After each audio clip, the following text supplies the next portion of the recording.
Hello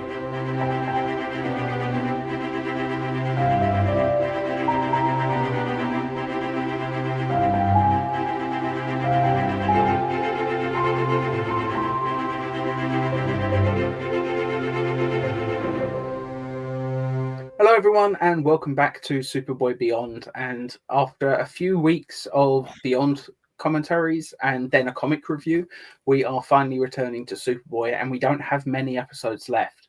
This is To Be Human Part 1, next week will be Part 2, then we'll probably do a few more Beyonds, and then we'll finally be at Rites of Passage, which is the 2-part finale of Superboy. After that, more Beyonds, more comic commentaries probably, and then we'll start Season 1, Episode 1 of Superboy and do a full rewatch in order. In release order, unfortunately, not like the order they were intended to be still. Right. Just because we don't want to complicate things too much. But yeah, this is To Be Human. If this is your first time watching one of our commentaries, you are not going to see like clips from the episode. You're not going to hear any of the audio. There'll be a very heavily filtered version up there in the middle, but that's purely so you can keep in time with us. If someone knocks at the door, phone rings, whatever, just so you can pause and get back in sync with us. So yeah, get your DVD ready. This is Season 4, Episode 11, To Be Human, in 3, 2, 1, play. And here we go. So yeah, these are the last 2 Bizarro episodes of Superboy. I'm not going to count Obituary for a superhero because it's just a cameo, Yeah. It's not like they had him on there as a long interview part of the episode. Yeah. Yeah, it was basically just a cameo of him by a satellite, wasn't it? And then just in space, and that was it. There was nothing of value really in that episode at all, to be fair. It was very much a nothing episode. That's why it's one of my least favorites. Yeah, thankfully they didn't do it the way they were originally going to do it. Yeah. So we start apparently with, that might be an urban legend, but yeah. Yep. So we start in with Bizarro's house on Earth. And it is very much like what we would have found in the old Bizarro stories in Superman. Definitely. I wonder if he built it himself. Or maybe he got the duplicating ray, shot someone else's house, made a copy, and this is just how it appeared. I have a sneaking suspicion that he probably built it himself. Yeah. Although, I imagine if he'd asked Peterson for help making a Bizarro house, he probably would have been fine with it.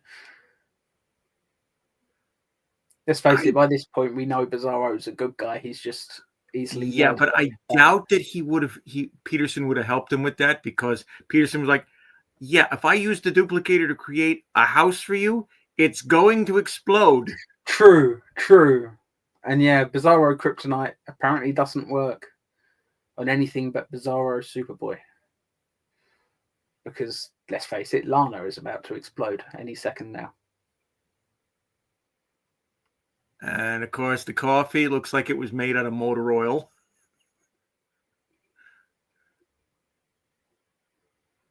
Which makes sense because this is Bizarro. I always think it looks like gravy or something, Not American-style gravy, obviously.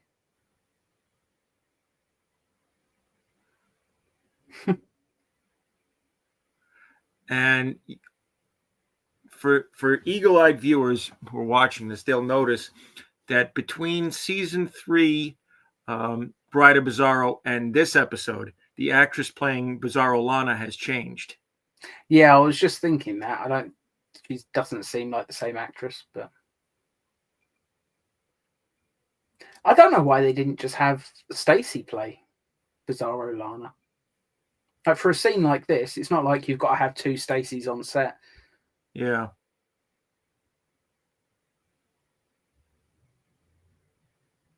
Maybe she didn't want to sit through the makeup process.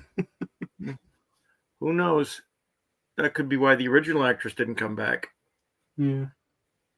I don't remember. I'm sure we must have asked Barry Meyers, like at some point, or Douglas rather, how long it took to get the Bizarro makeup on. I'm sure he must have told us at some point, but I completely forget I think now. he said it was like 3 hours. 3 hours, blimey. Wow. And we also get introduced to the villain of the 2-part piece here, which is Chaos, played by Paul McCrane. Sci-fi fans will know him best for his turn as Emil in the original RoboCop film. Is he the guy who melted? Yes, he's got toxic waste on him. Yeah, it's the only one of the bad guys I remember from RoboCop, except the one who went on to be, I think, the dad in 70s show. He was also in Voyager in Year of Hell. Kurtwood Smith. He played That's it. Clarence Boddicker.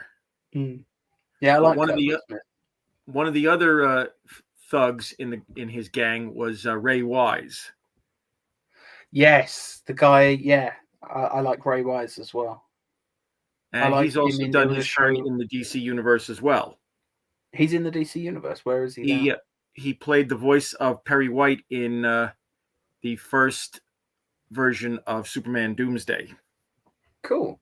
I like that. That's good casting. And then he went on to play the voice of Commissioner Gordon in The Killing Joke. I know Ray Wise, like he was very famously in Twin Peaks and like stuff like that. I really like him in Psych as well. He's great in Psych. But the show that I always remember Ray Wise from is Reaper, which was a great CW show from a few years back. It only lasted a couple seasons, but it was really, really good show. And he played the devil in that show. Yeah. And he was phenomenal in it. So,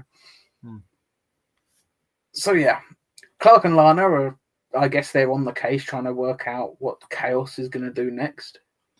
And that's when Clark comes across stories of a house that got exploded. And he realizes it's not Chaos. And he goes off to... Yeah, it doesn't fit the pattern or something, does it? No, I think... Maybe Superboy even... Maybe at this point, Superboy might even know where Bizarro lives. Like, he might just know that's Bizarro's house. Like, who knows? I think he was keeping track of Bizarro, where he was, and what he was doing. I do love this shot. The gigantic, oversized moon in the background. It's just so comic book. Yeah. So stylized.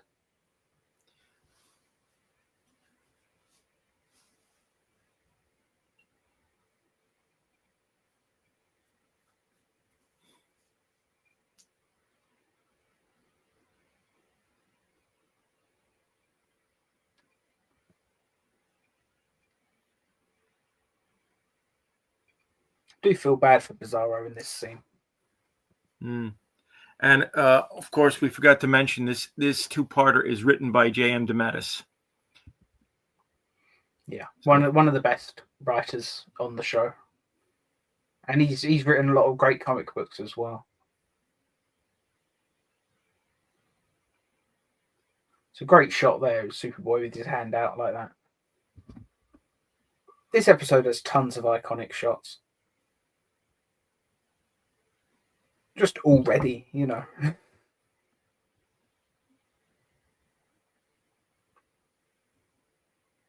Now, this actress, has she been in any other episodes of Superboy? Because I'm sure I recognize her. I'm sure I recognize her from something. I don't think she was in any of the episodes of the show, other than some of the clip shows. IMDb. Let's see where I know her from.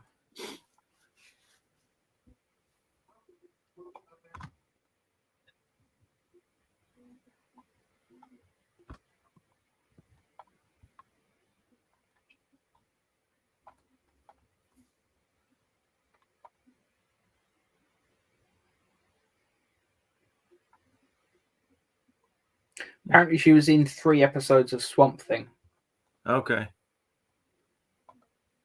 And that's it. She's an actress who's been in 2 projects, 3 episodes of Swamp Thing and 2 episodes of Superboy, which are these ones. So I guess I don't know her from anything else. And it makes sense because she, both shows were shot in Florida. Yeah.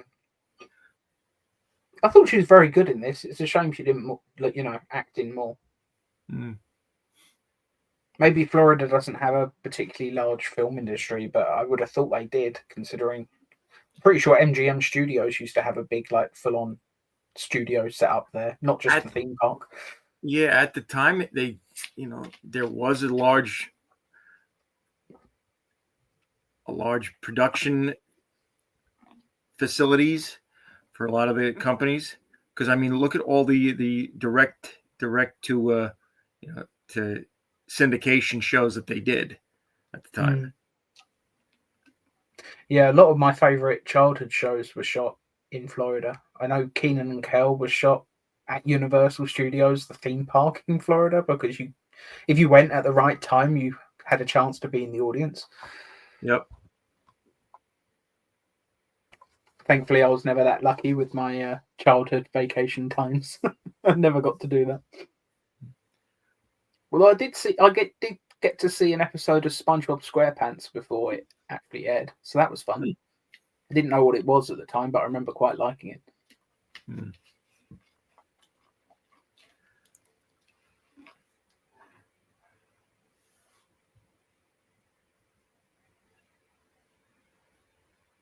And this guy is absolutely nuts. Yeah.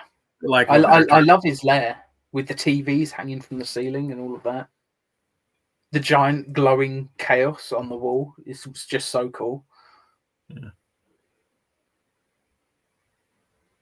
So what they're doing here is Dr. Lenz has this process that could copy the brainwave patterns of one person onto another. She can't test it on normal people because, well, they won't survive it, basically. Yeah, but she can test it on superhumans. So she's trying to copy Superboy's mind a little bit onto Bizarro to make him more normal so that he could live a normal life. And of course, as usual, the device explodes. No bolt of lightning this time, though. That would have been fun if it was another bolt of lightning that caused the problem. Just like when Bizarro was made.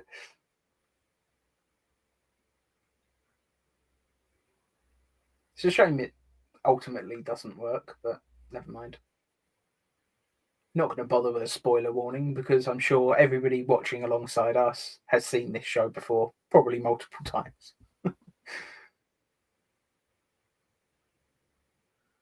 Interesting bit of wire work there.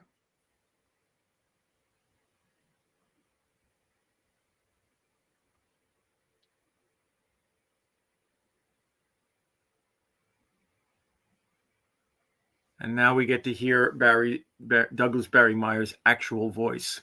Yeah. First time in the show we've heard his actual voice. Because even when he played Caliban, I'm pretty sure they dubbed him over with someone else, didn't they? Yeah, they dubbed him over with the guy who was playing the gangster in Johnny Casanova. Yeah. Maybe his original voice sounded too much like Bizarro or something. I don't know. I'd love to know why they dubbed him over with someone else and didn't just get Douglas to do it. Well, if we ever have Douglas back on, we'll have to ask him. Yeah.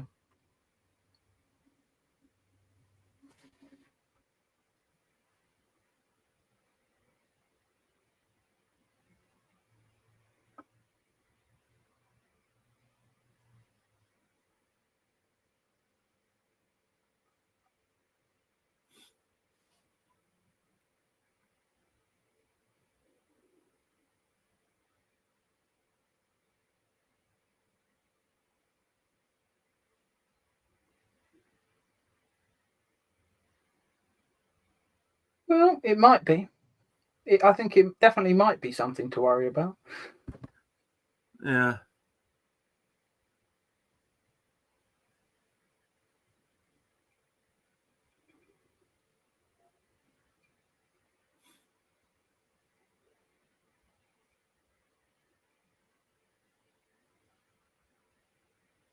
There is just something really endearing about Bizarro. Like he's trying so hard.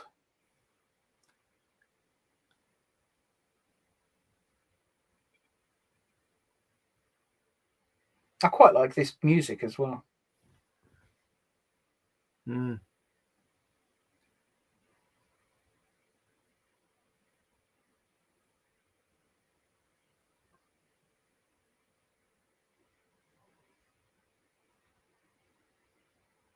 I'm going to have to remember that there's a montage over music in this episode with no sound effects behind it, because it's one of the only times I think we've ever got a Kevin Kiner Superboy track that doesn't have talking or something over it. I'm sure I can find a use for it somewhere. Yep.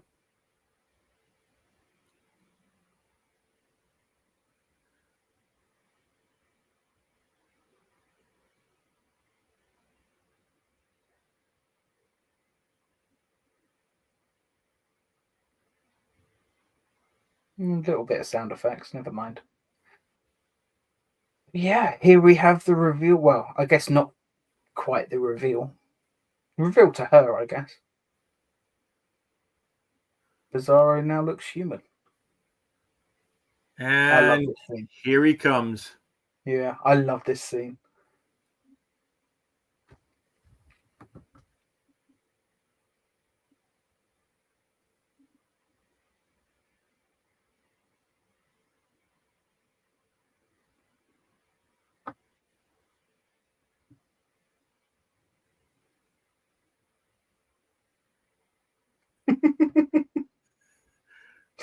He rushes him out. I love it. It's not like anybody's going to recognize him. No, no. I guess it's just habit. So a lot of fans that I've talked to about this episode and this sequence in particular seem to be of the opinion that it's a continuity error, because Bizarro says, I had images of this place in my head, and that means that he's finally figured out who Superboy is. No, And yet, he knew in season 2. yeah, that's why they're saying it's a continuity error. I'm saying no. His memories of Superboy's life ended at the first At separation, the Yeah. the original creation of Bizarro. Yeah. Now that he's gone through this process, he's downloaded more updated memories. He now knows where Clark lives, where he works, all Yep. information he wouldn't necessarily have had. Yep.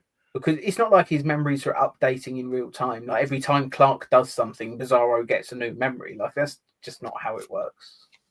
No. No, I don't think there's a continuity problem there at all. And of course, I love the alias that Clark gives him, Bill Zorro. Yeah, it's great. Just great.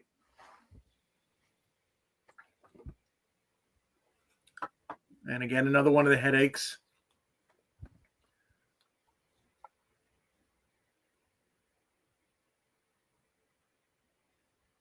Have I been sounding clear, by the way? Because I've just realised I've left my microphone like way far back. No, you're fine. Okay. Hopefully StreamYard has been correcting it until now.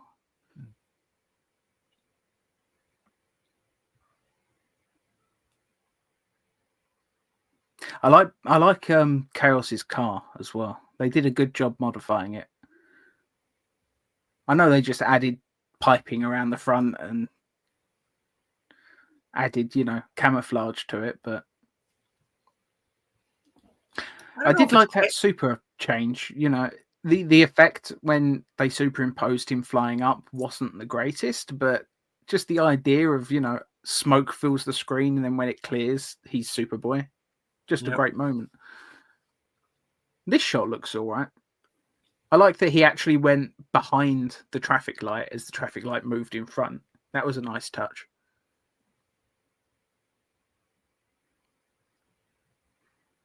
It probably cost him a fair bit to rotoscope that traffic light out as well.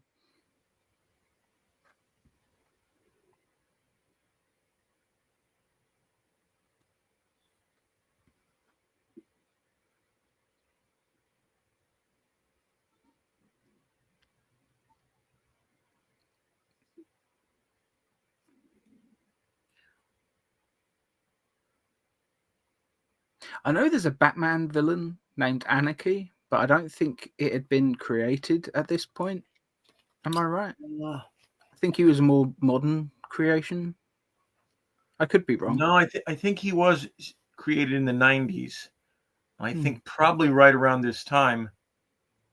I wonder if they, if there's been a few times in Superboy's history where they loosely adapted characters or settings.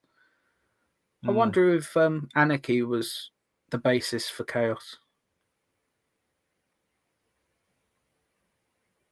I only really remember Anarchy from the Arkham Origins video game, I think it was. And I think it was Beware the Batman. It was one of the CG Batman animated series that came out a few years back. Yeah. I don't think it lasted particularly long, but I remember Anarchy was like the main villain in that for a while. So yeah, every time I see Chaos, I think of that character for some reason. And yeah, I really do like his car. Like, it's just ridiculous. In the best possible way. Not too keen on the costume that they've got him in. No, it's like a weird sort of. Yeah, he's kind of dressed like the original Jabba the Hutt from the deleted scene for the first Star Wars. You know, when it was just a guy. He's kind of dressed like that. He's like a Star Wars rogue trader. Yeah. So yeah, that was part 1 of To Be Human, and it leaves us on a strange cliffhanger there, where Superboy's being dragged away unconscious. What will happen? Obviously, if you're watching, you already know what happens, because I don't know why anyone would choose to watch the show for the very first time with us. You know, this is very much something for people that have seen the show before. Yes. But yeah, fantastic episode. Can't wait for part 2. Yep. We might as well score them both at the same time. Yep. Score it as one story. So, is there anything you want to say on part 1 before we move on?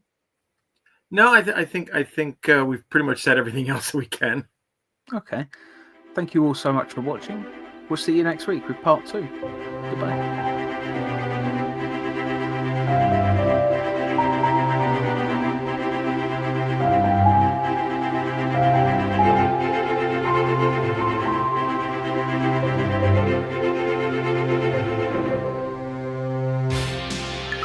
Viacom.